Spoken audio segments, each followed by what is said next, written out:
Bangkitnya Dataran Hitam Bab 421, Dahlia. Saat Minos dan Abi melanjutkan perjalanan menuju Dahlia, pengawal Ellen dan Elena sedang melalui masa kritis dalam perjalanan mereka saat ini. Setelah meninggalkan Atela, mereka menuju daerah pegunungan di bagian tengah negara bagian itu. Tempat terdekat dengan hutan yang cukup berbahaya bagi mereka untuk mengurangi kemungkinan tertangkap oleh mata-mata keluarga Allen. Dan setelah memanfaatkan keuntungan awal yang didapat saat Atela melarikan diri, kedua orang itu berhasil sampai dengan selamat di tengah wilayah pegunungan ini. Di bagian lintasan ini, mereka telah menemukan tempat ideal untuk bersembunyi sementara dari pengejarnya. Karena wilayah pegunungan ini sangat luas dan memiliki banyak gua. Keduanya sangat berhati-hati, sebisa mungkin menghindari meninggalkan jejak sampai mereka menemukan tempat di mana pengejarnya membutuhkan waktu berhari-hari untuk menemukannya. Itu bukanlah area terbuka, dan karena keunggulan sebelumnya, mereka berhasil menjauhkan diri lebih jauh dari musuh di tempat ini. Namun, ini hanya tindakan sementara. Dengan lebih banyak orang dalam kelompok itu dan fakta bahwa kedua pengawal itu tidak dapat meningkatkan kecepatan mereka lebih jauh, cepat atau lambat, kelompok musuh akan menangkap mereka. Dan karena itu, keduanya memutuskan untuk mencari tempat singgah ini. Itu karena pengawal Ellen, Edward, akhirnya merasa dia akan naik level. Akibatnya, karena ini adalah alternatif terbaik bagi mereka berdua, mereka memutuskan untuk mengambil risiko agar salah satu dari mereka mencapai level 50. Dengan cara ini, perbedaan kekuatan di antara masing-masing kelompok akan berkurang secara signifikan, dan kedua orang ini akan memiliki peluang lebih besar untuk mengatasi situasi ini. Pokoknya saat ini Edward sedang rajin berkultivasi di salah satu gua di kawasan pegunungan ini, merasa semakin dekat untuk maju ke budidaya tahap ke-6. Dia tidak membawa kristal tingkat menengah, tapi dia memiliki peluang bagus untuk berhasil mencapai langkah berikutnya bahkan tanpa item itu. Lagi pula, dia memiliki bakat tingkat hitam, sesuatu yang memberinya peluang lebih dari 50% untuk berhasil, bahkan mengingat dia tidak memiliki apapun selain kristal tingkat rendah untuk membantunya. Dan saat Edward sedang duduk dalam posisi meditasi di dalam gua itu, pengawal Elena mengawasi tempat itu. Pria ini sangat cemas, dan sesekali, dia akan datang dan pergi dari tempat itu, memeriksa sekeliling dan bersiap untuk bertarung. Mereka sudah berada di tempat yang sama selama beberapa hari, dan oleh karena itu, waktu untuk menemukan mereka seharusnya tidak lama lagi. Padahal, hal seperti itu bisa terjadi kapan saja. Jadi, pria ini hampir tidak bisa beristirahat sambil gelisah menunggu kemajuan Edward atau kedatangan mata-mata keluarga Allen. Apapun yang terjadi lebih dulu akan menentukan masa depan keduanya. Terutama pria ini, yang sedang memperhatikan sekeliling. Ayolah, Edward, jika kamu terlalu lama, kita berdua akan terbunuh. Dia berpikir dalam hati. Namun, sebelum dia bisa mendengar suara khas dari tingkat kemajuan yang bergema di tempat itu, yang berasal dari Edward, pengawal itu mendeteksi suara langkah kaki yang bergema melalui dinding gua itu. Kotoran, mereka sudah ada di sini? Dia berpikir sejenak, memandang dengan cemas ke pintu keluar tempat itu dan kemudian ke Edward. Itu adalah momen penting bagi mereka berdua, dan kemungkinan besar mereka akan menghadapi perjuangan berat di masa depan. Dengan cepat 1 minggu penuh berlalu. Pada saat ini, Minos dan Abi akhirnya tiba di Dahlia, setelah melintasi sebagian besar pegunungan pusat kerajaan ombak. Tempatnya berada tepat di tengah-tengah kawasan ini, di sekitar beberapa hutan yang kaya akan keanekaragaman hayati tumbuhan, sesuatu yang berkaitan langsung dengan perkembangan kawasan ini. Hal-hal seperti itu telah mendorong perkembangan lokal menuju alkimia karena adanya banyak obat-obatan dan komponen alami yang diperlukan untuk memurnikan pil. Tanah alami dapat dianggap sangat kaya, dengan adanya mineral dan zat langka yang bermanfaat bagi pematangan organisme tumbuhan, seperti halnya makanan dan obat-obatan. Dan selain hal tersebut, keberadaan area dengan konsentrasi spiritual rata-rata membuat wilayah ini sangat rentan terhadap pengembangan sumber daya ini dan munculnya makhluk spiritual yang kuat. Hal seperti itu juga diperlukan dalam pemurnian pil tertentu, dari darah binatang hingga tulang dan bahkan bagian tertentu dari tubuh makhluk ini. Mereka dapat memainkan peran penting dalam menyempurnakan pil tertentu. Faktanya, bagian manapun dari tubuh binatang dapat digunakan di dunia spiritual. Karena semua itu, serikat alkimia paling terkemuka di negara bagian ini dibentuk di wilayah ini, tempat di mana para alkemis dapat berkembang tanpa perlu mengimpor sumber daya secara terus-menerus. Tapi tempat ini bukan hanya tentang alkemis. Tidak, profesi lain juga berkembang sangat baik di wilayah ini, termasuk profesi pandai besi. Bagaimanapun juga, ini adalah wilayah pegunungan yang penuh dengan sumber daya pertambangan, benda-benda yang sering digunakan untuk menghasilkan artefak yang dibuat oleh pandai besi. Dan untuk profesi lainnya, seperti kota besar manapun di bagian utara benua tengah, tempat ini memiliki layanan berkualitas untuk orang-orang dengan anggaran berapapun. Tapi meskipun banyak guild dan asosiasi lokal yang mengkhususkan diri pada semua profesi, hal ini tidak bisa dibandingkan dengan perkembangan sektor alkimia. Itu karena Hanya karena perkebunan obat tingkat prajurit dan raja di wilayah ini, perkebunan ini saja sudah menghasilkan pendapatan yang lebih unggul dibandingkan gabungan semua wilayah lainnya. Padahal, di wilayah ini terdapat puluhan keluarga yang fokus memproduksi obat-obatan, dengan wilayah yang mampu menampung puluhan ribu tanaman jenis tersebut. Hal ini jelas merupakan tindakan yang diperlukan untuk menjaga pasokan obat-obatan ini secara teratur. Lagi pula, waktu pematangan obat-obatan bisa sepanjang harapan hidup para petani di wilayah utara benua tengah ini. Dan jika tidak ada perkebunan besar yang mampu menghasilkan buah setiap saat, keluarga-keluarga ini tidak hanya akan gagal, namun seluruh wilayah akan berada dalam kekacauan. Namun untungnya, ada tempat-tempat seperti wilayah pegunungan ini yang memiliki kondisi yang diperlukan untuk perkebunan skala besar seperti ini. Pokoknya Minos dan Abi akhirnya melihat kota besar yang ada di depan mereka. Tempatnya mirip dengan ibu kota Pulau Batu, Batu Tua, karena banyaknya bukit dan model konstruksi yang penuh bangunan. Namun Dahlia tidak sebesar kota tempat Ellen dan Elena berasal, karena tempat di kerajaan ombak ini hanya berpenduduk sekitar 2 juta jiwa. Dan setelah melihat tempat ini, pasangan itu segera mengirim Eba ke kerajaan tata ruang dan menuju ke kota itu. Namun, kali ini keduanya sedikit berbeda dari biasanya. Kedua pemuda itu mengenakan topeng untuk menutupi wajah mereka. Itu karena kejadian sebelumnya, di mana kedua pangeran itu melihat wajah Abi dan Minos. Oleh karena itu, jika keduanya tidak ingin dilacak ke kota kering, mereka harus menggunakan barang-barang ini sampai mereka meninggalkan kerajaan ombak. Insiden itu terjadi beberapa hari yang lalu, dan kedua pangeran tersebut kemungkinan besar memiliki banyak masalah yang harus diselesaikan dalam jangka pendek. Namun keduanya merupakan royalti, dengan banyak bawahan dan dukungan daerah. Kedua pemuda dari keluarga Walker itu pasti akan mencoba mencari tahu asal-muasal penguasa dataran hitam setelah pertarungan itu. Jadi, Minos dan Abi tidak bisa mengambil risiko salah satu dari keduanya mengidentifikasi mereka di salah satu kota yang akan mereka lewati. Dan tak lama kemudian, pasangan itu duduk di kursi kulit gerbong, dibawa ke tempat mereka akan tinggal di wilayah ini. Ah, aku ingin tahu apakah kakak perempuan Eda sudah mencapai level 50. Abi berkomentar pada Minos sambil menyandarkan wajahnya ke salah satu bahunya. Mungkin tidak, tapi menurutku saat kita sampai di sana, dia baru saja naik level. Hehe, jadi sebaiknya kamu bersiap-siap untuk bertemu Eda yang baru. Minos berkata pada Abi. Setelah itu, mereka mulai membicarakan beberapa topik yang kurang relevan hingga akhirnya sampai di tempat tujuan. Bangkitnya Dataran Hitam bab 422, pepatah populer. Waktu berlalu dengan cepat, dan hari sudah subuh. Minos dan Abi sudah berjalan melalui Jalan Dahlia, menuju lokasi di mana mereka akan mencoba membeli obat tingkat raja serta teknik alkimia. Suasana hati keduanya sedang baik dan bangun pagi hari ini karena tidur malam yang nyenyak yang mereka berdua alami. Mereka menginap semalam sebelumnya di sebuah hotel yang layak di kota besar ini dan langsung menuju kerajaan tata ruang. Di tempat ini, mereka dapat mengolah, melatih, dan memiliki tingkat lingkungan yang jauh lebih tinggi daripada yang ditawarkan hotel manapun di wilayah ini kepada mereka. Karena Abi sudah mengetahui tempat itu, dia bisa pergi ke sana bersamanya tanpa rasa khawatir.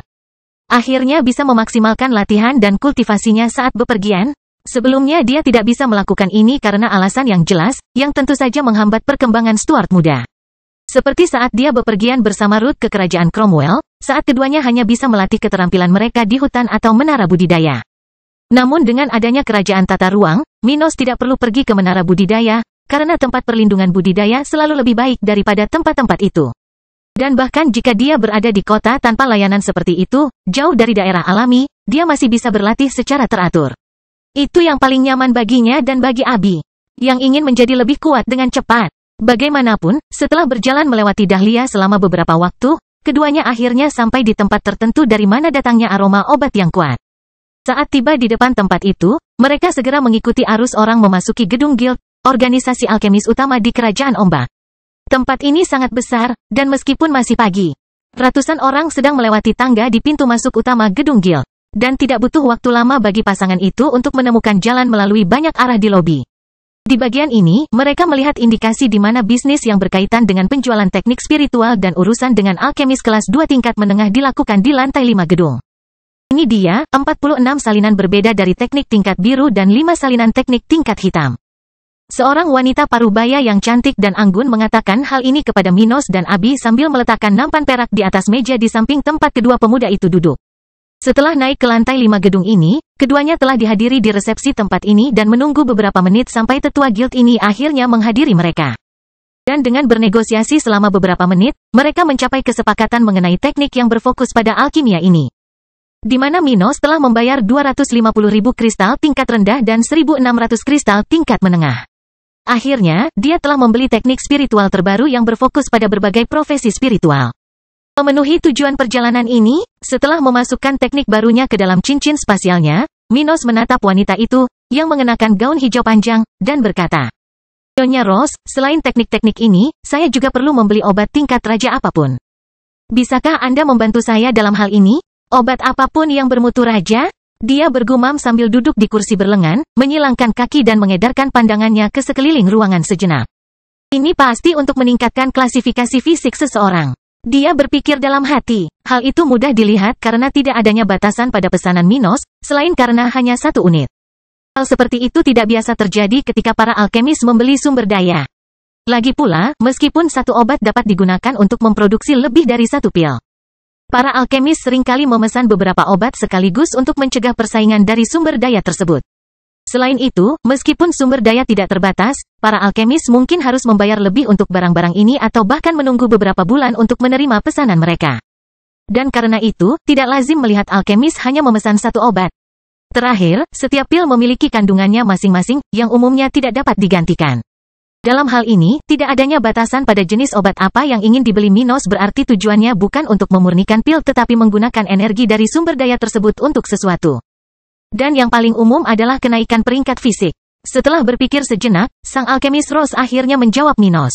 "Aku punya beberapa petunjuk untuk diberikan padamu. Namun, persekutuan alkimia Dahlia tidak menjual obat-obatannya. Sumber daya kami sudah diarahkan ke alkemis sewaan organisasi kami. Itu sebabnya saya hanya dapat membantu Anda menemukan tempat penjualan. Namun, meskipun harganya tidak terlalu mahal, 1 obat tingkat raja akan menghabiskan biaya sekitar 8.000 kristal tingkat menengah jika kamu hanya membelinya. Jika Anda membeli dalam jumlah yang lebih besar, bahkan 5.000 kristal kelas menengah per unit bukanlah hal yang mustahil. Tapi hanya 1 unit akan jauh lebih mahal, karena produsen besar lebih suka memperdagangkan sumber daya mereka dalam jumlah besar." Dia berkata, berhenti sejenak dan menyesap teh spiritual. "Terakhir, Anda harus membayar seluruh jumlah di muka, dan mereka tidak akan menyediakan barang tersebut untuk dikirim. Anda harus datang ke sini untuk mengambilnya." Dia kemudian tersenyum sejenak dan bertanya padanya, "Apakah Anda tertarik melakukan investasi seperti itu?" Tentu saja Rose merasa tidak ada gunanya berinvestasi sebanyak itu pada seseorang yang memiliki fisik tingkat prajurit. Itu karena biasanya orang memiliki fisik yang setara dengan bakat jiwanya. Itu adalah sesuatu yang berhubungan dengan kompatibilitas. Bagaimanapun juga, tubuh adalah rumah jiwa, dan jika rumah itu tidak kokoh dan cukup besar untuk dihuni penghuninya, wah, hasilnya tidak akan bagus. Oleh karena itu, tidak banyak orang yang lahir di dunia spiritual dengan klasifikasi fisik yang sangat berbeda dengan potensi jiwa. Dan meskipun ada, mereka biasanya adalah orang-orang dengan peringkat fisik lebih tinggi, sesuatu yang, meskipun aneh, tidak akan menimbulkan ketidakcocokan apapun.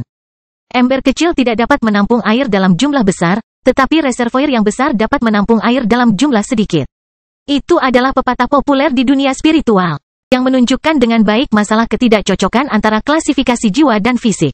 Dan karena itu, Rose mengira Minos ingin mengembangkan fisik tingkat prajurit dari seseorang dengan bakat biru. Namun hal seperti itu sangatlah gila jika dilakukan di wilayah benua ini, di mana orang-orang dengan bakat seperti itu bahkan tidak menjadi raja spiritual. Adapun kemungkinan kecil bahwa orang yang akan menerima obat yang dibeli oleh Minos ini dilahirkan dengan fisik dengan klasifikasi lebih rendah daripada jiwanya sendiri. Dia bahkan tidak mempertimbangkannya. Sudah menjadi rahasia umum bahwa orang-orang seperti itu akan mati jika mereka mencoba mengatasi hambatan pertama dalam budidaya. Akibatnya, tidak ada seorang pun yang mau berinvestasi pada orang seperti itu. Bagaimanapun, alkemis ini merasa tidak ada gunanya membayar apa yang ingin dilakukan Minos. Aku tahu itu. Tapi terima kasih atas perhatiannya. Namun, berapapun biayanya, aku akan tetap berusaha membeli obat ini. Minos menjawab dengan tenang, tidak menunjukkan keterkejutan dalam nadanya. Dia sudah mengetahui semua ini, tapi itu pasti layak untuk diinvestasikan pada dirinya sendiri. "Oh, orang ini pasti sangat penting bagi kekuatan di belakang kalian berdua, kan?" Minos selalu berkata dengan tegas. Kita bisa mengatakan itu." Mendengar hal itu, Abi mau tidak mau membentuk senyuman di balik topeng yang dikenakannya, berusaha menahan diri agar tidak mengeluarkan suara apapun. Dia sudah mendengar dari Minos tentang alasan dia ingin membeli obat ini. Jadi, pacar mudanya benar-benar terhibur dengan cara dia menanggapi Rose. "Begitu, jadi izinkan aku memberimu beberapa tip." Bangkitnya Dataran Hitam bab 423, Waktu Menanam. Ross kemudian menjelaskan kepada Minos di mana dia bisa memesan obat tingkat raja. Menurutnya, setidaknya ada belasan organisasi di wilayah ini yang memproduksi sumber daya jenis ini. Sebagian besar kekuatan ini berbasis secara lokal di kota Dahlia, dan Minos dapat dengan mudah menemukan seseorang yang bertanggung jawab untuk negosiasi ketertiban. Namun, dia tidak bisa mengatakan dengan pasti tempat mana yang terbaik untuknya. Bagaimanapun, setiap organisasi mempunyai operasinya sendiri, dan salah satu kekuatan tersebut mungkin tidak dapat bernegosiasi dengan Minos. Beberapa negara besar memproduksi obat-obatan tertentu, yang mungkin memiliki permintaan lebih besar di pasar. Akibatnya, lokasi seperti itu mungkin bukan yang terbaik untuk Minos saat ini. Dan setelah membicarakan lokasi pos perundingan masing-masing organisasi tersebut, dia memberitahunya. Karena kekuatan di belakangmu banyak berinvestasi dalam alkimia, kamu harus tahu bahwa obat tingkat raja membutuhkan waktu 1000 tahun untuk matang, bukan? Minos mengangguk setuju. Di dunia spiritual, setiap obat memiliki persyaratan pematangannya masing-masing, tetapi secara umum, bagi obat-obatan dengan klasifikasi yang sama, jika semua kondisi dianggap terpenuhi, maka obat-obatan tersebut akan memiliki perkiraan waktu pematangan yang kurang lebih. Dan untuk obat-obatan tingkat raja, waktu itu kira-kira 1000 tahun. Namun, hal ini tidak sesederhana kedengarannya karena setiap daerah memiliki sumber daya yang terbatas, demikian pula kepadatan spiritual di lingkungannya yang berbeda-beda. Dan waktu produksinya, mulai dari penanaman hingga pemanenan obat, bisa sangat bervariasi tergantung pada kondisi tersebut. Jika semuanya terpenuhi, tidak ada kekurangan nutrisi, energi spiritual, maka pengobatan akan mengikuti nilai perkiraan tersebut. Namun jika beberapa kondisi tidak sepenuhnya terpenuhi, maka waktu produksi dapat berubah dengan selisih yang besar. Misalnya, di suatu wilayah, dengan mempertimbangkan nutrisi yang ada di dalam tanah, energi spiritual, wilayah tersebut dapat menerima 3 obat tingkat raja. Jadi, jika seseorang mencoba menanam obat keempat dari klasifikasi ini, waktu pematangannya tidak akan terjadi pada setidaknya 1 obat, atau bahkan semuanya. Ada beberapa kemungkinan, namun secara umum tanaman membutuhkan waktu lebih lama untuk berkembang sepenuhnya. Namun hal itu tidak menghentikan produksi 4 obat di suatu daerah yang mampu menerima 3 obat. Hal ini karena tumbuhan juga dapat dianggap sebagai makhluk hidup seperti petani, yang setelah jangka waktu tertentu tidak perlu diberi makan atau istirahat untuk dapat terus hidup. Selama suatu obat mencapai tingkat energi tertentu, obat tersebut dapat hidup lama tanpa menjadi matang. Oleh karena itu, meskipun suatu tempat menerima tanaman lebih banyak dari kapasitasnya, obat-obatan ini mungkin masih berkembang seiring berjalannya waktu. Contohnya adalah obat-obatan tingkat ilahi dari Kerajaan Tata Ruang. Pada awalnya, Kerajaan Tata Ruang yang diciptakan oleh Henricus Longus tidak dapat menyediakan lebih dari 30 obat tingkat ilahi. Namun, tempat itu tidak tersentuh selama jutaan tahun, untuk jangka waktu yang jauh lebih lama daripada yang diperlukan untuk mematangkan obat dengan klasifikasi ini. Obat-obatan semacam itu bisa matang dalam waktu 300.000 tahun. Namun, karena kondisi kerajaan tata ruang dan jumlah organisme yang bersaing untuk mendapatkan nutrisi dan energi spiritual di sana, obat-obatan tersebut baru saja matang. Adapun ketahanan obat-obatan ini setelah matang, sekitar beberapa ratus ribu tahun. Bagaimanapun, organisme ini memiliki 100% afinitas dengan energi spiritual dan dapat hidup lebih lama daripada manusia. Karena itu, Minos tidak perlu khawatir tidak menggunakan sumber dayanya tepat waktu. Jadi, wilayah tempat kita berada ini sudah lama memproduksi obat-obatan kelas King, dan oleh karena itu, kita bisa berproduksi secara rutin. Namun, tanaman dengan klasifikasi ini di wilayah kita saat ini jumlahnya kurang dari 1 juta.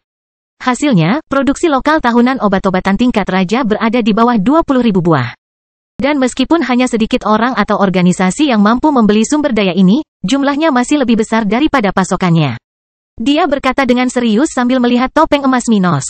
Aku memberitahumu hal ini karena kamu mungkin tidak akan mendapatkan apa yang kamu inginkan dalam waktu dekat. Oleh karena itu, jangan kaget jika kamu harus menunggu 1 atau 2 tahun.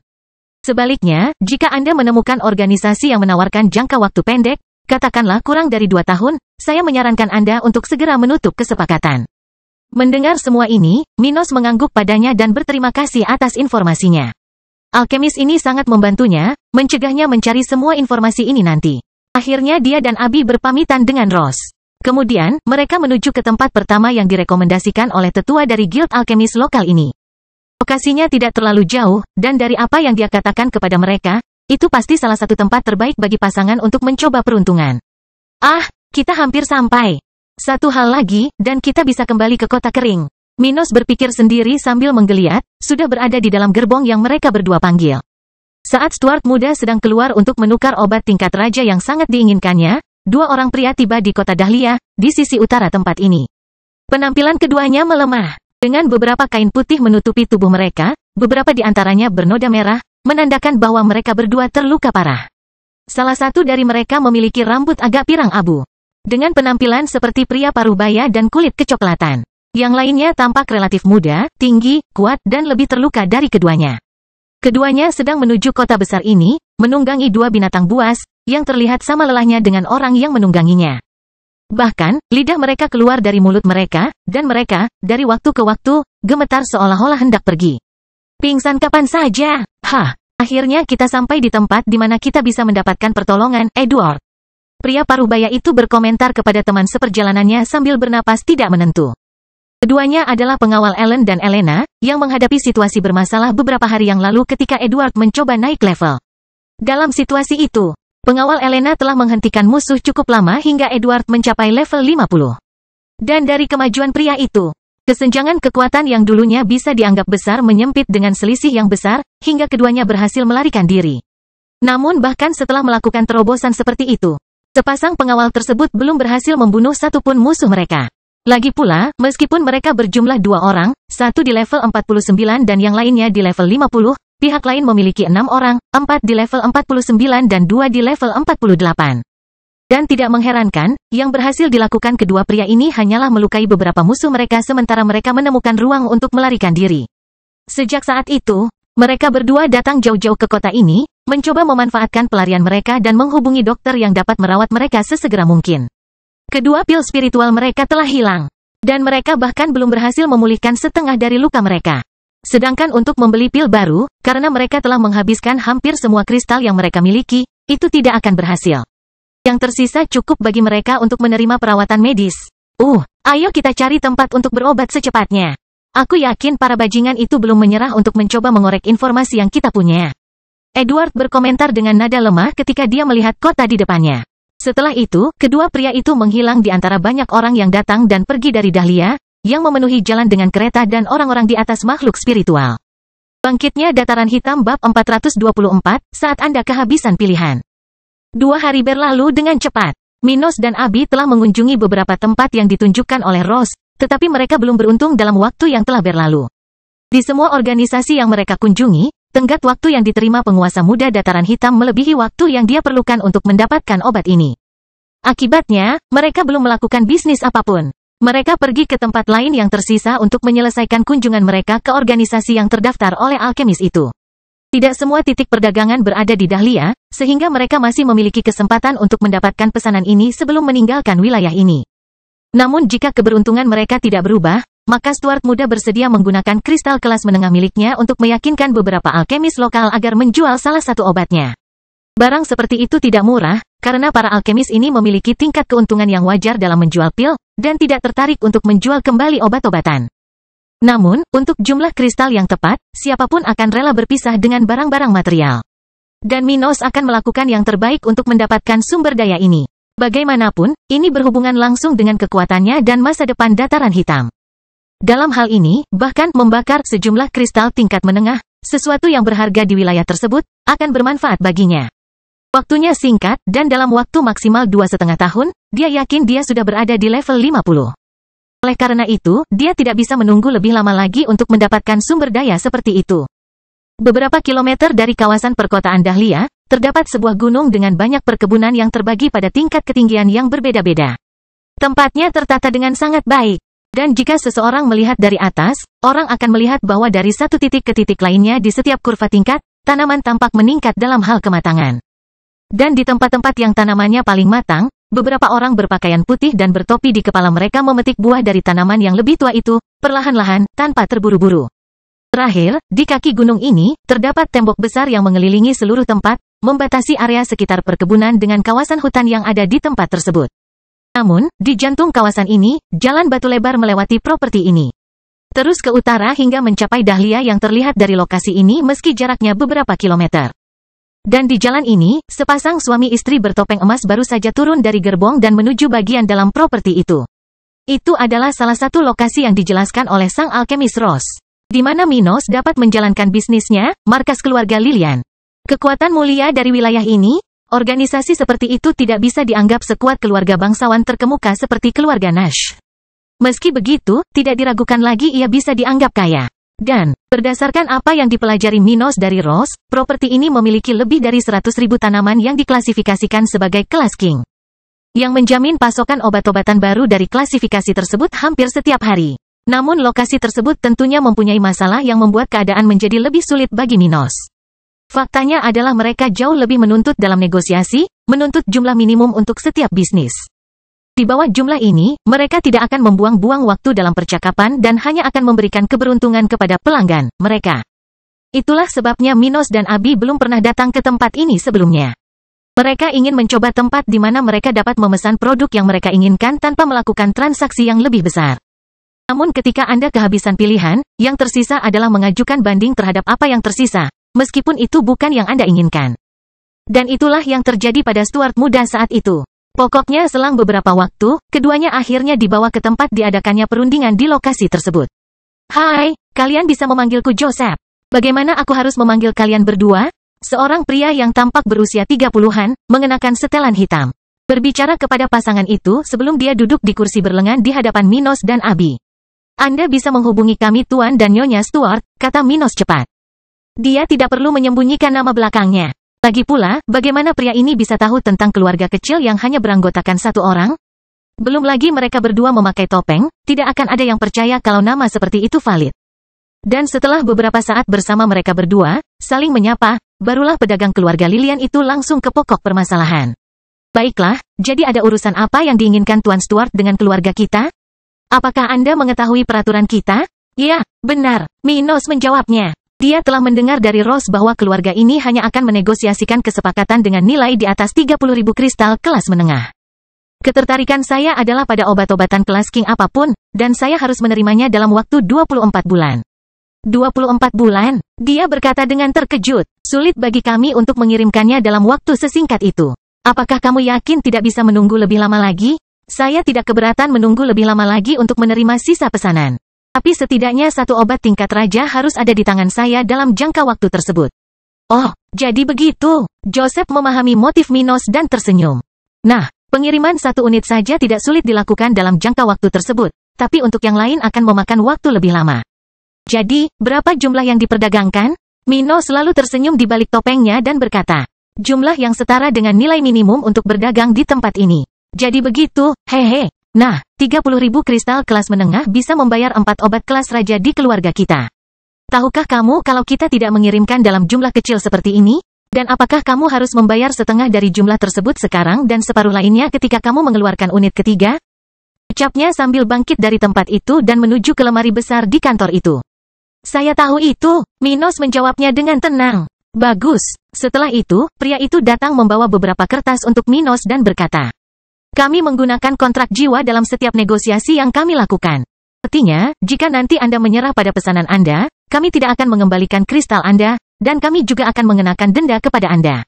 Ini masalah perlindungan bagi keluarga kami. Kami tidak bisa kehilangan bisnis yang sah karena kesepakatan yang salah. Bagaimanapun, ini semua poin kontrak yang perlu Anda ketahui. Bacalah, dan jika Anda setuju dengan semua ini, kami akan menjadwalkan hari dan waktu untuk mengunjungi hakim spiritual. Adapun pembayarannya, dengan mempertimbangkan level kami dan nilai kesepakatannya, saya sarankan Anda memiliki sekitar 16.000 kristal kelas menengah saat itu. Oke, setelah itu, Minos segera membaca kontrak dan Abi, menyetujui semua poin di sana. Dia tidak khawatir tentang hal itu, karena dia tidak akan mundur dari kesepakatan itu. Adapun fakta bahwa dia melakukan negosiasi mengenai jumlah yang dia butuhkan, dia telah menghabiskan 4 hari di wilayah ini dan telah mengunjungi semua organisasi lain. Akibatnya, jika dia tidak mendapatkan kesepakatan ini sekarang, dia harus membayar jumlah yang jauh di atas jumlah yang dinegosiasikan untuk mendapatkan item ini melalui beberapa alkemis.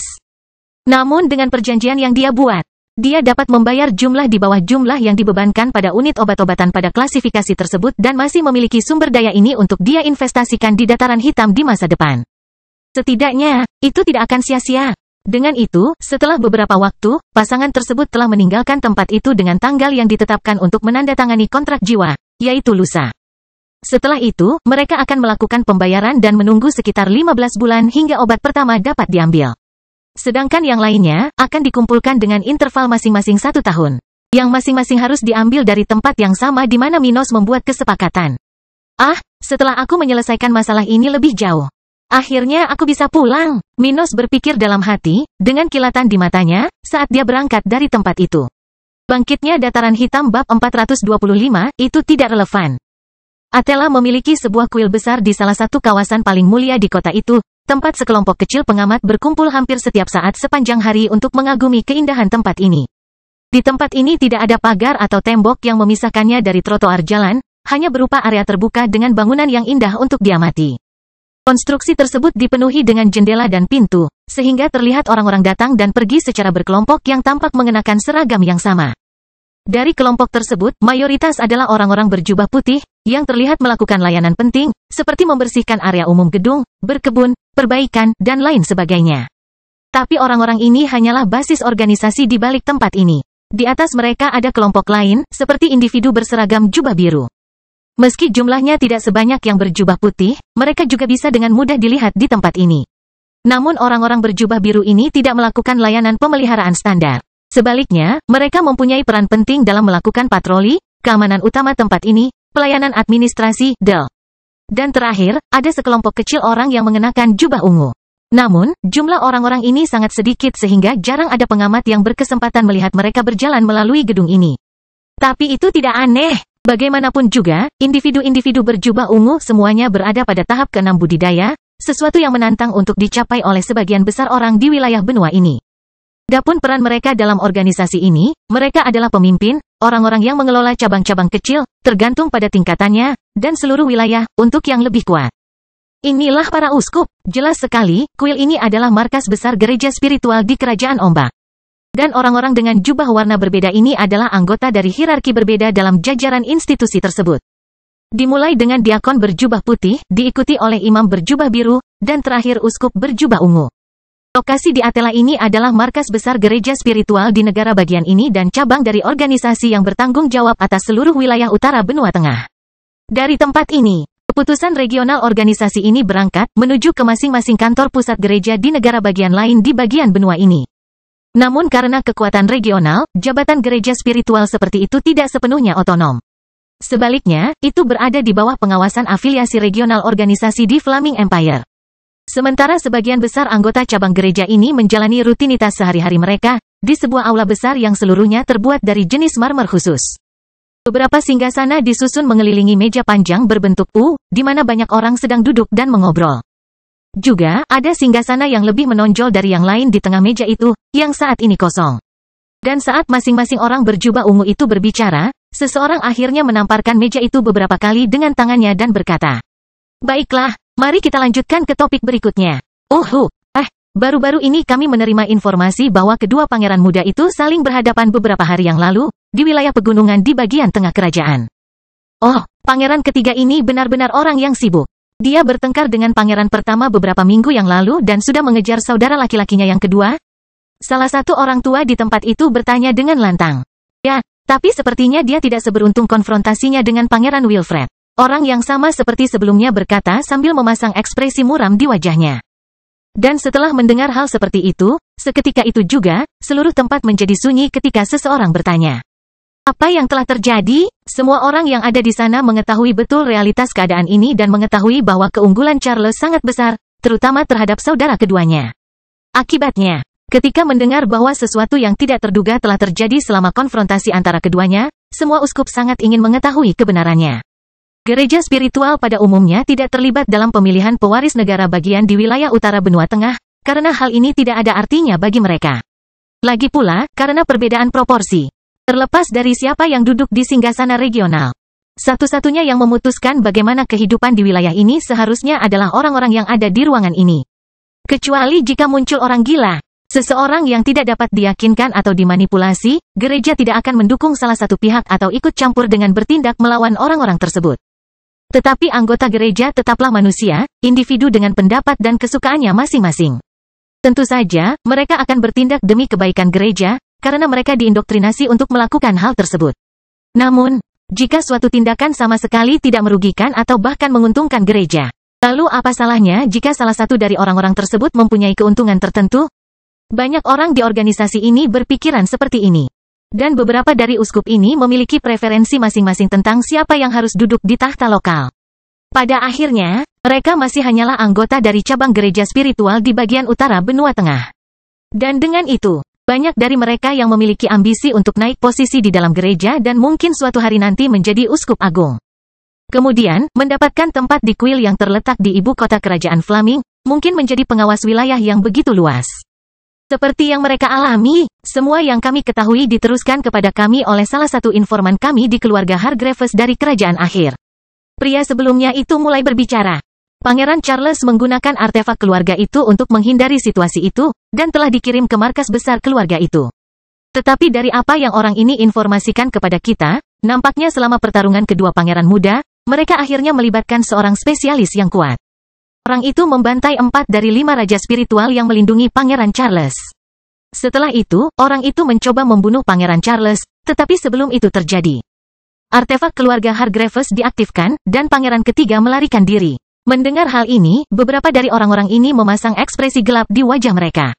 Ketika mereka menyadari bahwa kuda yang mereka pertaruhkan hampir tersingkir dari perlombaan. Namun ada pula yang sedikit puas, meski pada akhirnya Charles selamat. Akhirnya, seseorang berkata, jika aku tidak salah, tim pangeran ketiga bahkan bisa melindunginya dari raja spiritual level 56. Bagaimana ini bisa terjadi? Jangan bilang padaku seseorang dengan level itu secara kebetulan menghalangi kedua pemuda itu. Kami belum yakin. Kami hanya tahu apa yang dikirimkan informan ini kepada kami. Tapi mari kita kirim kelompok untuk menyelidiki masalah ini untuk melihat apakah itu hanya kebetulan. Kita tidak bisa membiarkan seseorang setingkat itu ikut campur dalam perebutan tahta. Mereka sedikit lagi membicarakan hal itu ketika akhirnya ada yang bertanya tentang akibat dari peristiwa itu. Bagaimana dengan Pangeran Wilfred? Dia pernah mengalami kerugian sebelumnya, tapi sekarang dialah yang diuntungkan dalam kejadian seperti itu. Sebenarnya, Pangeran Wilfred tidak membuang waktu, dan dia sudah menggunakannya untuk keuntungannya. Saya mengetahui bahwa dia bermaksud memanfaatkan kesempatan ini untuk... Saat para uskup ini berbicara, kursi berlengan paling menonjol di tempat itu, yang saat itu kosong, bergetar sedikit, seolah-olah berhenti bekerja. HMPH, itu tidak relevan. Kecuali kaisar spiritual mencoba ikut campur dalam urusan tempat ini, aku tidak akan ikut campur.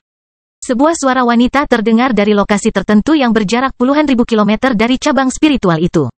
Gereja di Atela. Wanita ini kemudian mematikan susunan yang dia gunakan untuk mengamati tempat itu sebelumnya dan melepaskan jubah hitamnya, memperlihatkan tubuhnya yang tanpa cacat. Dia kemudian memasuki bak mandi yang ada di tempatnya berada, hanya menyisakan kepalanya dengan rambut merahnya yang keluar dari air.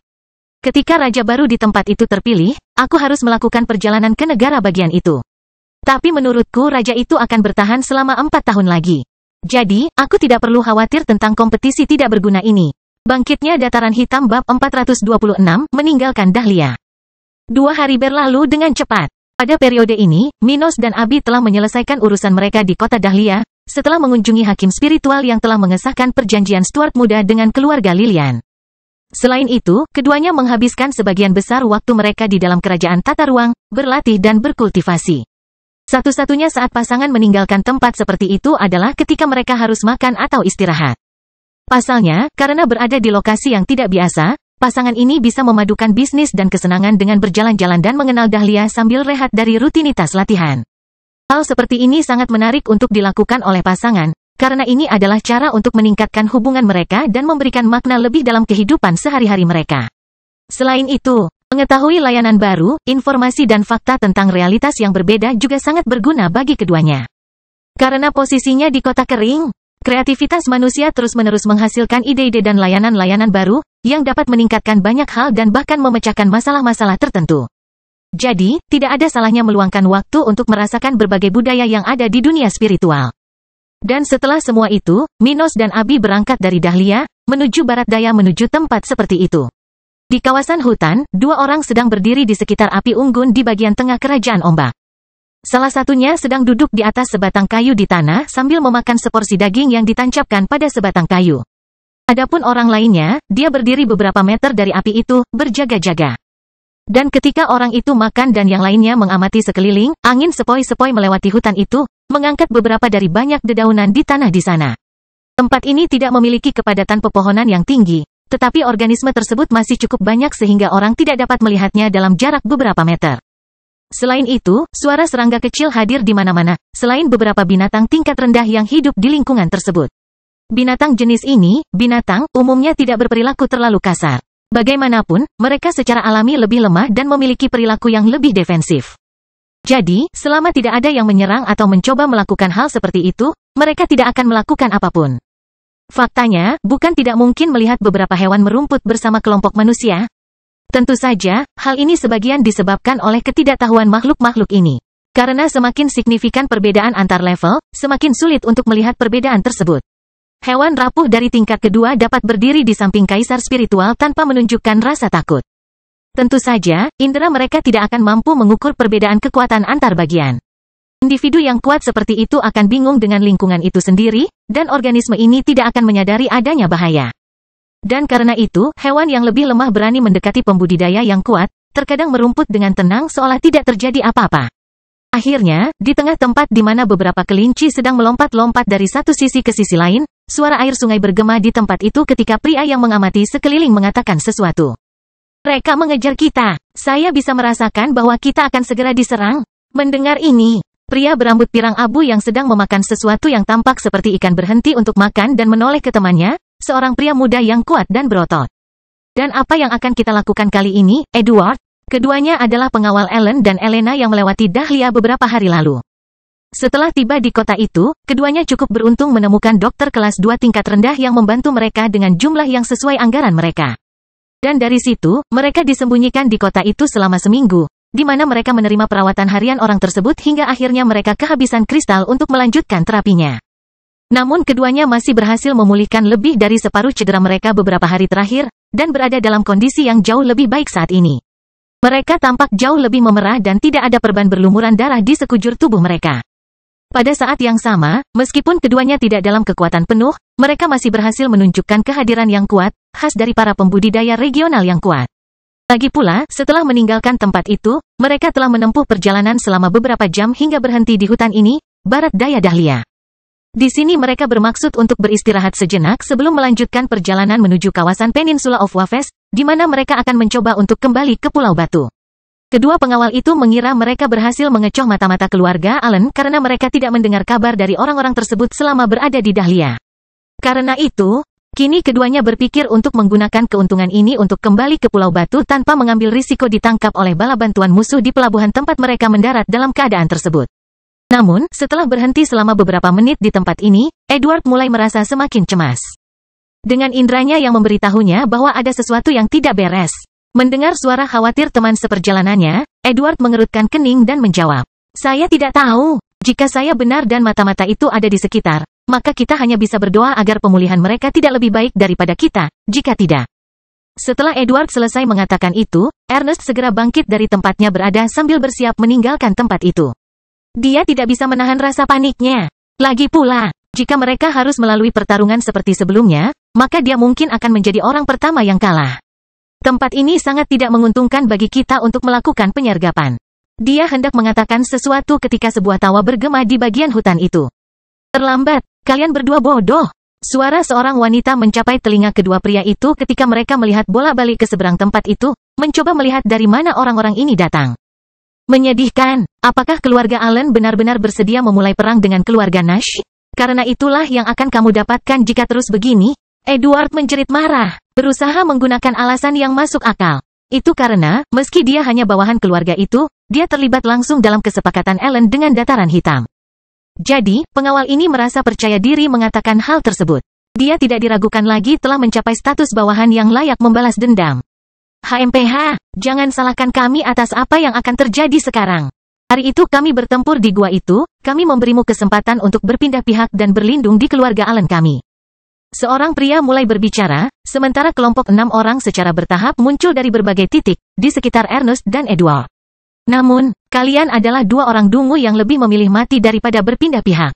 Sangat mudah bagi seseorang di posisimu untuk mengatakan hal seperti itu. Jadi, pikir Ernest dalam hati sambil berpindah ke posisi bertahan.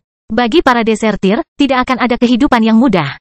Itu karena orang-orang dengan perbuatan seperti itu tidak akan pernah diterima dengan tangan terbuka, oleh organisasi manapun yang mengetahui hal-hal seperti itu.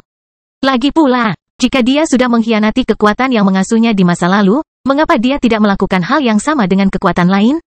Menurut pepatah populer, segalanya akan lebih mudah dengan latihan. Dan pengkhianat akan tetap menjadi pengkhianat.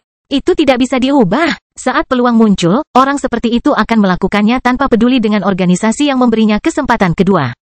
Karena kenyataan ini, organisasi tidak akan menerima orang-orang yang dikenal sebagai desertir. Akibatnya, individu yang melakukan hal tersebut biasanya menjadi penggarap nakal, yang umumnya berbisnis sebagai tentara bayaran untuk bertahan hidup. Namun hal seperti itu dianggap jauh lebih buruk daripada menjadi bawahan sebuah keluarga besar, seperti yang dialami kedua pria ini. Karena semua ini, hanya sedikit orang yang akan mengkhianati organisasi mereka untuk mendapatkan tawaran seperti yang diberikan kelompok ini, kecuali tawaran tersebut tidak boleh dilewatkan. Tawaran yang akan menyelesaikan masalah seumur hidup. Nah, kali ini, kita akan lihat bagaimana kalian mencoba melarikan diri. Salah satu dari mereka mengatakan ini sambil melepaskan kekuatan budidaya level 50. Bangkitnya Dataran Hitam bab 427, aku tidak akan memberikan hidupku secara gratis. Dari orang-orang yang mengejar Ernest dan Edward, beberapa di antaranya sudah hampir naik ke tahap budidaya berikutnya, level 50. Dan karena beberapa dari mereka adalah bangsawan dan bukan hanya bawahan, tidak aneh jika seseorang berhasil menembus tahap ke-6 setelah berbulan-bulan mengejar keduanya. Itu benar. Meskipun mata-mata mengalami kemunduran kecil terhadap pengawal Ellen dan Elena, salah satu dari mereka dipromosikan segera setelah pulih dari luka-lukanya. Bagaimanapun, setelah menyadari bahwa salah satu lawan mereka telah mencapai level 50, kedua pria yang dikelilingi oleh kelompok keluarga Allen segera mulai merasakan hawa dingin di tubuh mereka. Bahkan jika orang itu tidak meningkatkan kekuatannya, hanya karena luka yang diderita Edward dan Ernest, mereka sudah berada dalam posisi yang dirugikan. Itu karena sejauh yang mereka berdua bisa rasakan, selain raja spiritual yang baru dipromosikan itu, 5 mata-mata lainnya berada dalam kondisi fisik puncak.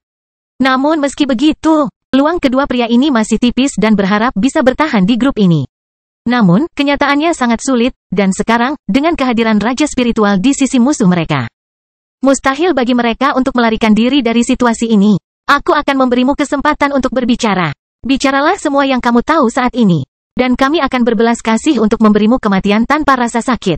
Orang terkuat di kelompok musuh ini mengatakan ini sambil tersenyum dan memberi isyarat dengan tangannya.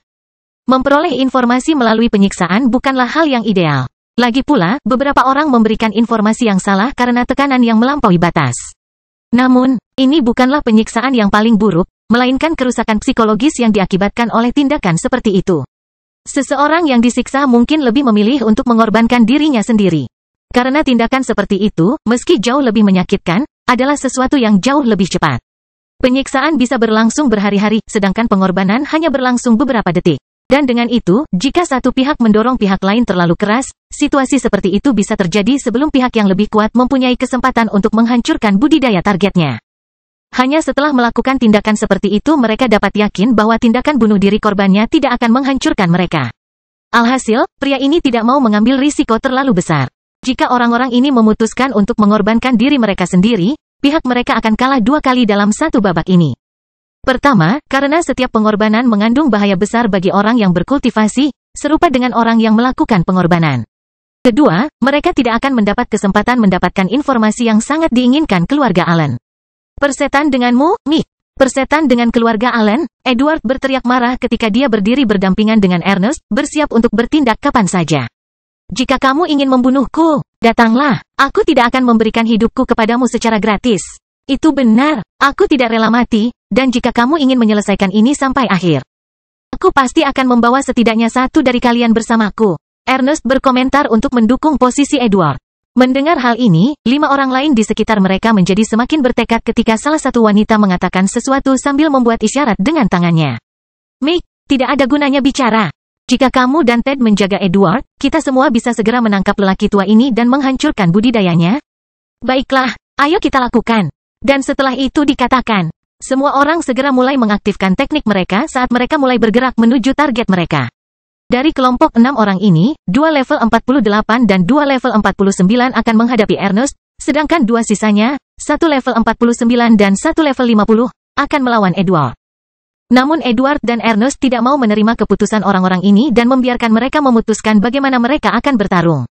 Tidak, karena mereka punya rencana masing-masing.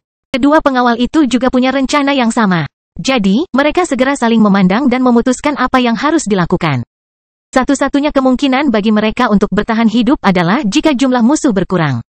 Dan untuk itu, cara tercepat adalah menghindari pertarungan langsung dengan yang terkuat dan melenyapkan yang lebih lemah terlebih dahulu. Pertarungan seperti ini berbahaya dan sepertinya tidak akan berhasil. Tapi mereka tidak punya alternatif lain. Jadi, entah mereka melakukan itu dan mengurangi kekuatan musuh, atau mereka pasti mati. Tinju kesakitan, maskot bumi, tubuh berlian. Dengan cepat, pertarungan mulai terbakar. Kedua belah pihak mengaktifkan teknik pertahanan dan serangan mereka, berusaha memenuhi tujuan mereka. Ernest segera bergerak menuju salah satu pria yang berada di level 48 sambil menggunakan teknik gerakannya untuk menghindari serangan yang datang ke arahnya. Kekuatan, ledakan, setiap serangan yang dihindari menghantam daerah yang berdekatan, menabrak batu, pohon dan menghancurkan area di mana kedua kelompok saling berhadapan. Bersamaan dengan tersebarnya debu dan dedaunan dari tanah, bau tanah basah semakin terasa, dan hewan-hewan kecil di kawasan itu mulai mengungsi. Ledakan, sementara kawah mulai terbentuk akibat serangan 8 orang tersebut, suara yang dihasilkan oleh gerakan intens mereka bergema di seluruh area hingga kesempatan pertama muncul. Edward dan Ernest telah mempertaruhkan segalanya di awal pertarungan. Karena itu, mereka berhasil menghindari serangan pertama lawannya sekaligus mencari ruang untuk menyerang sasarannya. Itu mungkin terjadi karena mereka menghindari serangan dari orang-orang yang levelnya sama atau lebih rendah dari mereka sambil menargetkan orang-orang yang lebih lemah. Oleh karena itu, setidaknya di awal pertarungan, tidak akan ada kerugian yang berarti bagi keduanya. Lagi pula, perbedaan jumlah hanya akan membuat situasi tidak seimbang seperti ini jika jumlah musuh jauh lebih banyak dibandingkan pihak lawan atau setelah pertarungan berlangsung beberapa saat. Namun karena ini baru permulaan pertarungan dan selisih jumlah kedua grup tidak terlalu besar, peluang keduanya sudah muncul. Kekuatan, segera setelah mendapatkan kesempatannya, Edward menggunakan kekuatannya yang cukup untuk mencoba melenyapkan lawannya, menggunakan teknik pertarungan tangan kosong untuk menghancurkan dada lawannya dengan satu serangan. Setelah kaki kanan Edward menyentuh tubuh salah satu wanita itu, dia langsung menjerit keras hingga tulang rusuknya patah di beberapa tempat. Tendangan Edward sangat kejam, dan mengingat perbedaan budidaya antara keduanya, pertahanan wanita itu telah dipatahkan, dan lebih dari 50% kekuatan serangannya mengenai dadanya. Dengan itu, wanita itu dengan cepat terlempar ke belakang, dengan ekspresi wajah kesakitan, hingga akhirnya punggungnya membentur salah satu pohon di tempat itu, membuatnya semakin merasakan sakit. Saat menabrak pohon itu, dia mencoba menopang dirinya ke tanah, sementara tetesan darah mengalir di bibirnya dan matanya perlahan kehilangan cahayanya. Setelah beberapa saat, dia terbatuk 2 kali dan kemudian terjatuh tertelungkup di lantai tempat itu. Menderita, salah satu dari mereka berteriak, menyadari bahwa Edward telah melukai salah satu temannya dengan serius. Mereka tidak tahu apakah dia masih hidup atau sudah mati, tapi dia pasti tidak bisa melanjutkan pertarungan ini. Dan bersamaan dengan itu, Ernest masih berusaha untuk bergerak di tempat itu dan mendapatkan kesempatan untuk menyerang kultivator level 48 lainnya yang tersisa. Namun, ini sangat sulit baginya, yang baru saja mencapai level 49 beberapa waktu lalu. Dan seiring berjalannya pertarungan, lambat laun dia merasakan kesulitan bergerak dan menghindari serangan musuh semakin tinggi. Kotoran, dia berpikir dalam hati sambil berusaha menghindari pedang yang mengarah ke bahunya. Di sisi lain, posisi menguntungkan Edward yang diraih sesaat di awal pertarungan juga hilang sama sekali. Saat ini, dia hanya membela diri, sementara kedua lawannya semakin menindasnya. Aku akan membunuh bajingan ini atas perbuatannya pada Gini. Kultivator level 49 mengarahkan pedangnya ke dada Edward dan berlari menuju lawannya yang sekarang sudah cukup kelelahan. Dentang, bangkitnya dataran hitam bab 428, kamu tidak memiliki kemampuan. Dentang, ketika mata-mata keluarga Allen itu hendak memukul tubuh Edward dengan pedangnya, sesuatu yang tidak terduga terjadi, dan suara logam bergema di tempat itu. Apa? Pria yang mencoba serangan ini berseru kaget. Dia kemudian melihat ke depannya dan berkedip beberapa kali, seolah dia tidak mempercayai matanya. Dia melihat orang aneh tiba-tiba muncul di hadapan lawannya dan menggunakan pedang emas untuk menghentikan serangan yang dimaksudkan untuk merenggut nyawa Edward. Apa? Orang lain dalam kelompok ini mengatakan hal ini hampir bersamaan, masih bergerak bolak-balik di bagian hutan tersebut sambil melanjutkan pertarungan mereka. Seorang kultivator dapat dengan mudah memperhatikan lebih dari satu masalah. Bagaimanapun, energi spiritual juga dapat meningkatkan kapasitas mental makhluk hidup. Dan kecuali seseorang berada dalam situasi hidup dan mati, hal seperti itu mudah dilakukan seperti minum air.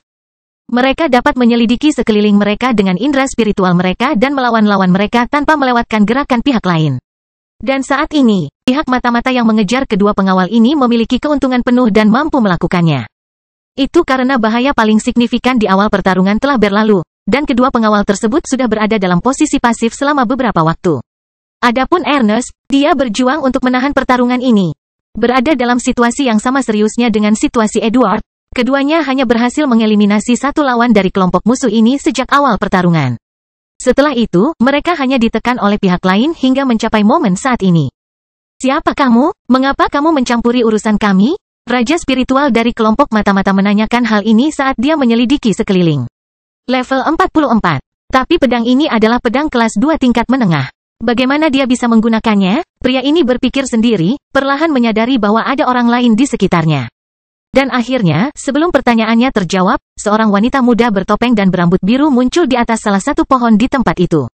Minos lalu tersenyum di balik topeng emasnya dan berkata, "Siapa saya tidak penting, tapi saya kenal orang-orang ini, jadi saya memutuskan untuk berhenti dan membantu."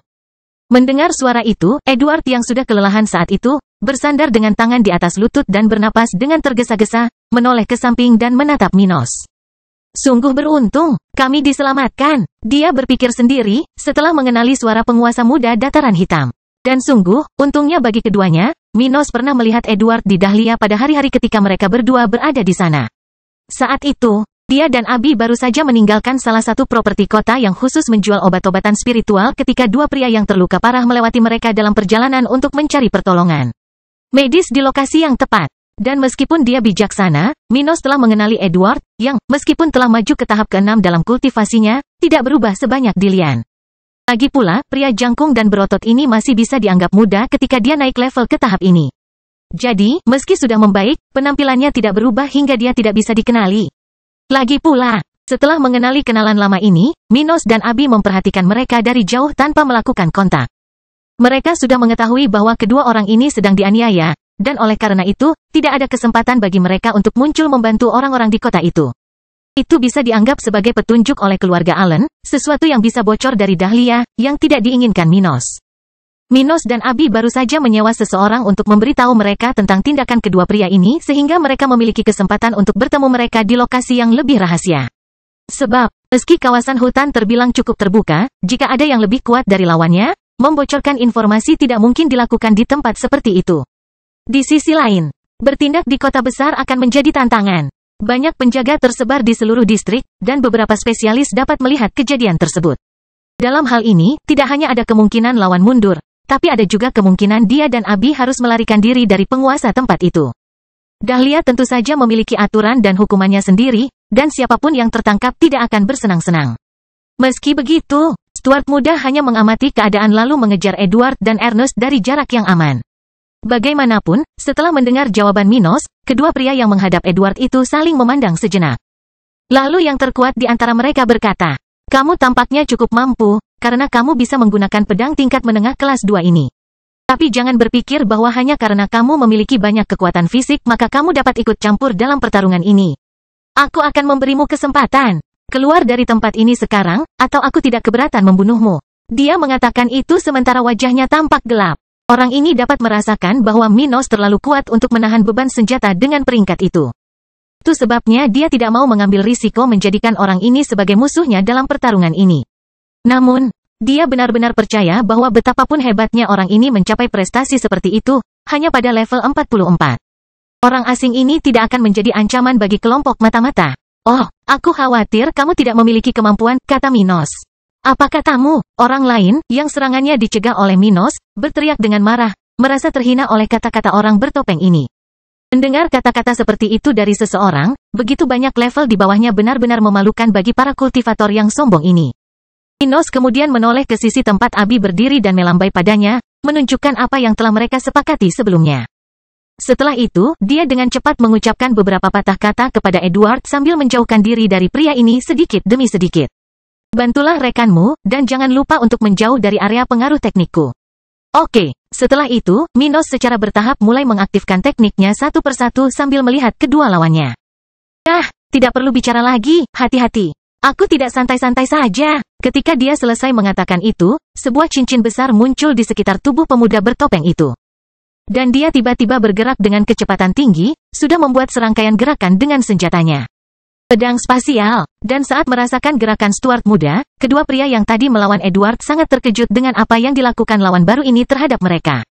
Mata dan mulut mereka terbuka lebar pada saat itu, sementara tubuh mereka secara bersamaan mengalami beban berat dan kehilangan energi spiritual yang luar biasa. Sial, bagaimana ini bisa terjadi? Mata-mata level 49 itu bertanya-tanya, sudah mencoba mengaktifkan teknik pertahanan dan pergerakannya dalam upaya untuk menghindari serangan gencar Minos. Tapi itu tidak ada gunanya. Dengan kekuatan kedua pria ini, tidak mungkin mereka bisa melarikan diri atau membahayakan Stuart muda. Salah satu dari mereka bahkan dapat memberi pemuda ini pekerjaan untuk sementara waktu, tetapi yang lainnya mustahil baginya untuk selamat dari satu serangan pedang Minos. Dan itulah yang terjadi. Sambil bergerak dengan kecepatan tinggi melewati tempat itu, Minos mengirimkan serangan kuat ke arah Mick, sang raja spiritual, sambil menebaskan pedang tingkat menengah kelas 2 miliknya ke leher orang lain. Dan dalam sepersekian detik, Minos mengakhiri hidup orang berlevel 49 itu, memotong kepala orang tersebut dalam 1 milidetik. Namun, Stuart muda tidak berhenti sampai di situ. Tidak, dia bahkan tidak menoleh untuk melihat kepala orang itu jatuh ke tanah ketika dia berlari ke arah Mick, menyerangnya tanpa ampun. Setelah Minos tiba-tiba masuk ke dalam pertempuran itu, jeritan kesakitan pertama muncul di tempat itu, ketika orang ketiga dalam kelompok mata-mata itu mati, di tangan Abi. Bangkitnya Dataran Hitam bab 429, akhir perjuangan dan penawaran. Setelah beberapa waktu bertarung, keuntungan yang dimiliki kelompok mata-mata sebelumnya hilang sama sekali. Dari 5 orang sebelumnya, 3 di antaranya sudah meninggal, dan hanya 2 yang tersisa. Mereka yang masih bernapas mengalami luka parah, tubuh dipenuhi memar, luka, dan lapisan darah tebal di seluruh pakaian mereka. Saat kedua orang yang selamat itu saling menatap, pandangan mereka yang tidak fokus mulai meredup, dan suara mendengung mengganggu sedikit konsentrasi mereka. Salah satunya adalah Raja Spiritual yang masih bertarung dengan Minos, sementara yang lainnya adalah lawan level 49, yang sedang melawan Abi. Dalam waktu yang telah berlalu sejak awal pertarungan, Abi telah bertarung dengan kedua pengawalnya, menghadapi lawan yang tidak melawan Minos.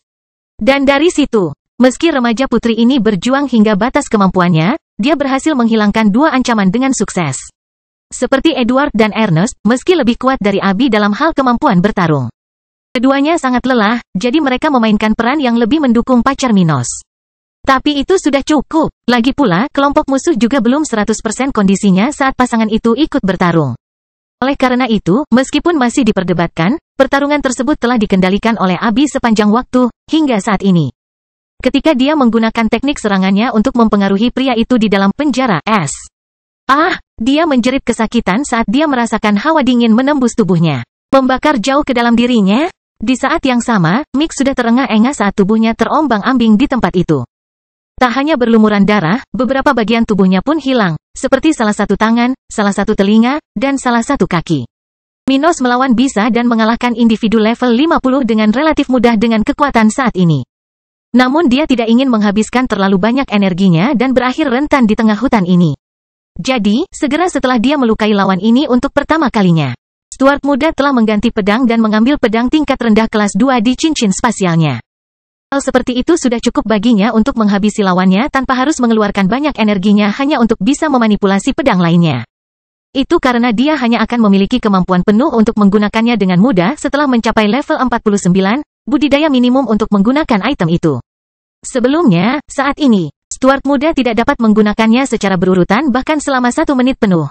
Akhirnya, setelah melihat lawannya tidak bisa lagi menghindari serangannya, Minos sekali lagi dikurung dengan pedang udara ekstranya, menciptakan pedang besar yang terbang ke arah pria itu. Astaga, sial. Gumam Mick, merasa dia tidak bisa melakukan apapun untuk menyelamatkan nyawanya.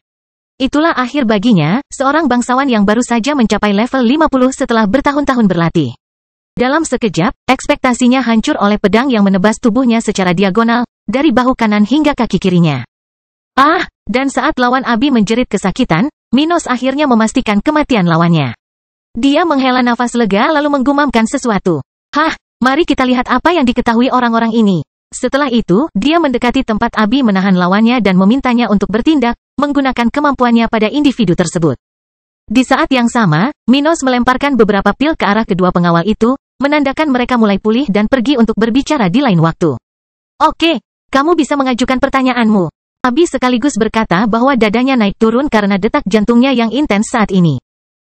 Terima kasih. Ketika dia mengatakan itu, Minos tidak butuh waktu lama dan segera menatap mata orang itu dan mulai menanyakan pertanyaannya. Mengapa kamu menyerang kedua pria ini? Atasan kami memberi perintah kepada kami untuk menculik dan menginterogasi setidaknya salah satu pengawal ini agar kami dapat mengetahui lokasi Ellen Nash. Mengapa kamu ingin tahu tentang ini? Para tetua ingin mengambil alih bisnis keluarga Nash, berhubungan langsung dengan rekan bisnis gadis itu. Pria itu menjawab tanpa ragu-ragu, sesekali mengeluarkan mulut berdarah dan gemetar kuat. Bagaimana jika ini tidak berhasil? Kalau begitu kita akan terlibat perang dagang dengan keluarga Nash, dan kita akan berusaha sekuat tenaga untuk mengacaukan bisnis gadis itu. Dan hal seperti itu tidak bisa dihindari. Itu karena kedua keluarga ini adalah rival sejak lama dan telah bertarung dalam pertempuran yang tak terhitung jumlahnya di masa lalu. Saat ini mereka hidup relatif damai karena keseimbangan kekuatan yang ada antara kedua organisasi tersebut.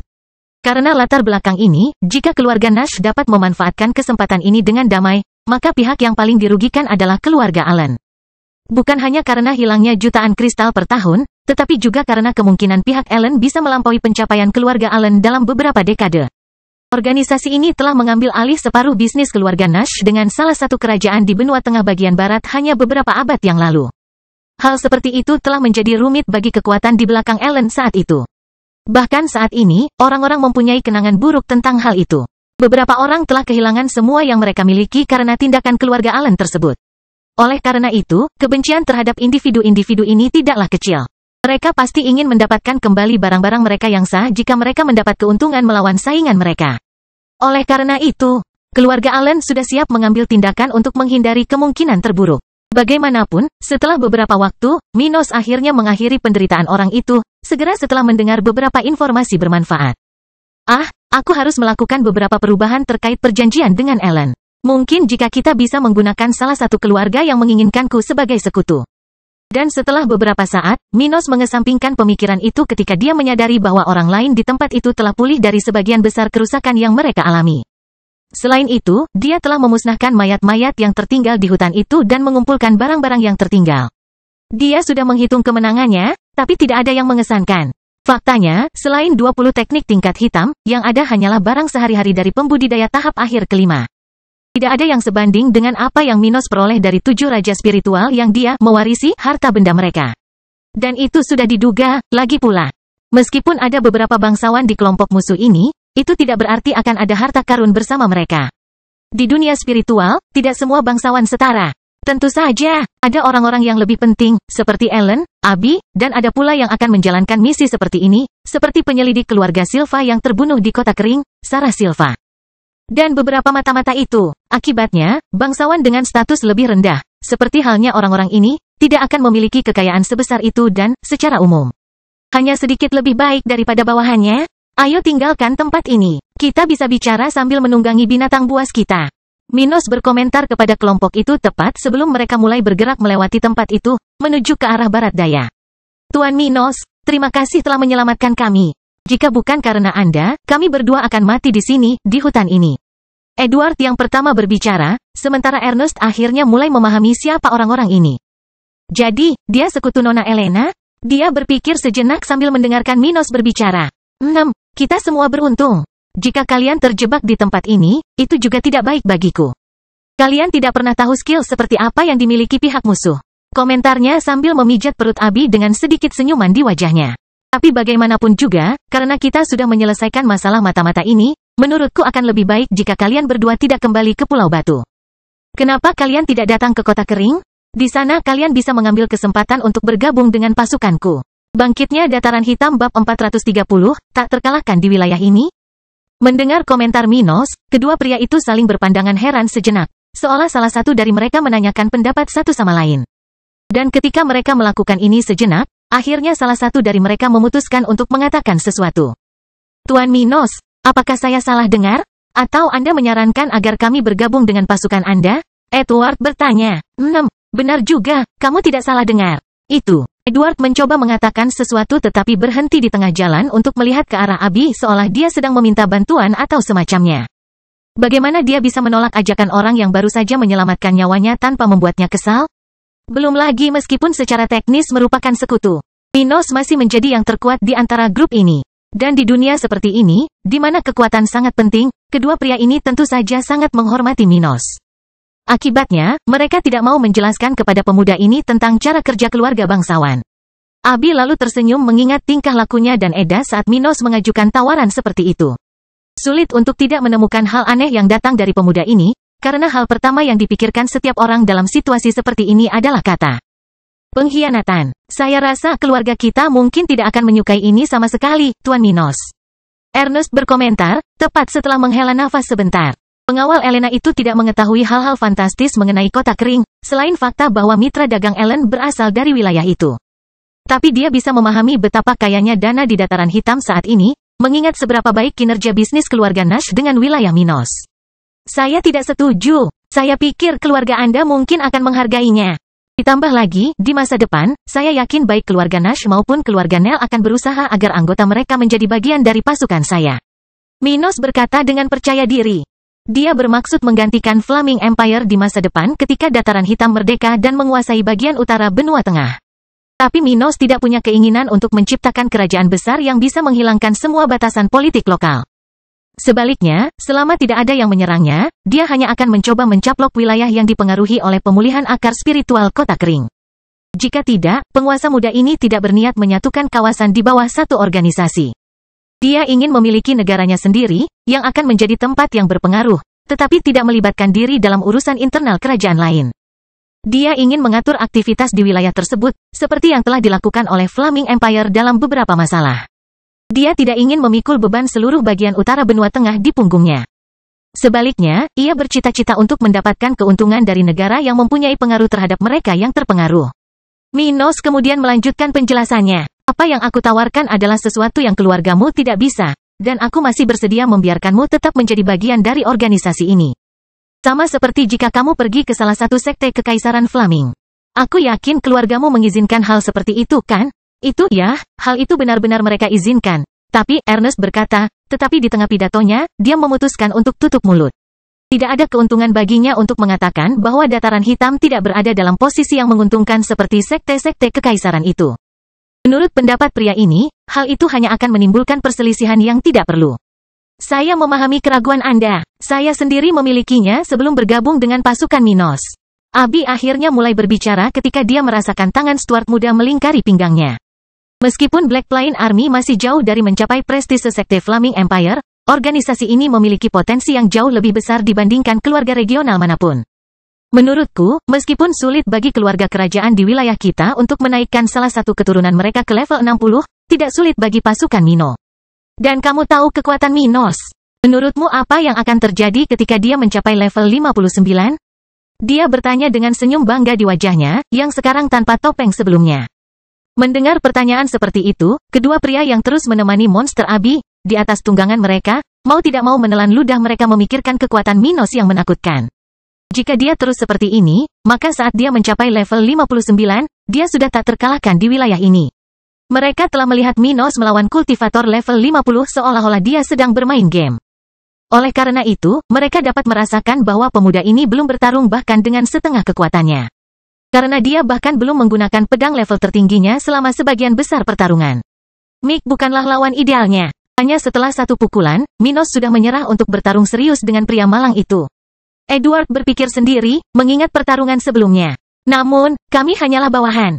Bahkan jika kami pergi ke salah satu sekte kerajaan Flaming, kami tetap harus berkomunikasi dan meminta izin keluarga terlebih dahulu. Jika tidak, kami akan seperti meninggalkan keluarga. Ernest berkomentar. Mendengar itu, Minos tersenyum dan melihat ke samping pengawal Elena lalu berkata, "Jangan khawatir. Bagaimana dengan ini? Mari kita tunggu sampai kita tiba di kota kering, lalu kamu akan membicarakannya dengan Elena." Dia kemudian menoleh ke Edward dan melanjutkan, "Hal yang sama untukmu dan Ellen. Jika mereka menganggapnya tidak pantas, maka kami akan melupakannya. Jika tidak, kami cukup mengatakan bahwa kalian berdua sedang menjalankan misi yang diperintahkan oleh mereka berdua. Dan ketika kalian harus kembali ke keluarga kalian, tidak akan ada masalah." Lagi, ucap Minos sambil merasakan angin menerpa wajahnya dan aroma manis rambut Abi. Keluarga di wilayah ini tidak tahu apakah bawahan mereka telah naik level saat mereka pergi. Jadi, meskipun Edward telah mencapai level 50 kecuali dia pergi ke markas keluarga Nash, statusnya akan tetap menjadi pengawal level 49. Dan dengan demikian, Ellen memiliki kekuatan untuk mengirimnya kemanapun dia mau, bahkan membuat pria itu tinggal berbulan-bulan atau beberapa tahun jauhnya dari keluarga. Dan meskipun hal ini tidak umum, hampir tidak ada orang yang curiga ada sesuatu yang tidak beres. Namun di sisi lain, tidak jarang juga seorang bawahan membutuhkan waktu beberapa tahun untuk naik dari level 49 ke 50. Oleh karena itu, tidak ada yang menyangka bahwa bawahannya akan cepat naik level dan tidak kembali ke keluarga. Tidak ada keuntungan melakukan hal ini. Karena orang-orang ini akan mendapatkan peningkatan status setelah mencapai prestasi tersebut, meningkatkan pendapatan bulanan, hak keluarga, dan prestise mereka. Untuk itu, Minos sempat memberikan saran agar kedua orang ini semakin bersedia bergabung dengan Black Plain Army. Yah, menurutku alangkah baiknya jika kita menghilang beberapa saat setelah apa yang terjadi. Keluarga Allen mungkin akan menyalahkan kami atas apa yang terjadi dan akan berusaha mengejar kami jika kami mencoba kembali ke Pulau Batu. Edward mulai berbicara sambil memandang Ernest. Dia kemudian memandang Stuart muda dan berkata, "Kalau begitu menurutku kita bisa melakukan apa yang dikatakan Tuan Minos. Ayo kita pergi ke kota kering, lalu kita menetap di sana bersama Nona Ellen dan Elena." Setelah itu, Ernest menyetujui apa yang dikatakan Edward. Situasi mereka tidak akan baik jika mereka kembali ke Pulau Batu. Dan sebagai imbalannya, Minos menawarkan mereka berdua kesempatan, sesuatu yang setidaknya dapat meningkatkan kekuatan dan kecepatan kultivasi mereka. Meskipun Ernest tidak mengetahui detail dataran hitam, pria yang tampak setengah baya ini sadar bahwa seharusnya tidak ada banyak penggarap kuat di pihak pasukan Minos. Kalau tidak, pemuda ini dan kedua wanita itu tidak akan berusaha menyembunyikan terlalu banyak. Dan dari pemikiran itu, dia tahu bahwa dengan begitu banyak sumber daya, orang-orang seperti dia dan Edward, meskipun mereka hanya akan menjadi tentara, mungkin akan lebih dihargai daripada biasanya di keluarga masing-masing. Bagaimanapun, setelah membicarakan topik ini, waktu mulai berlalu, dan segera kelompok itu menghilang dari hutan itu.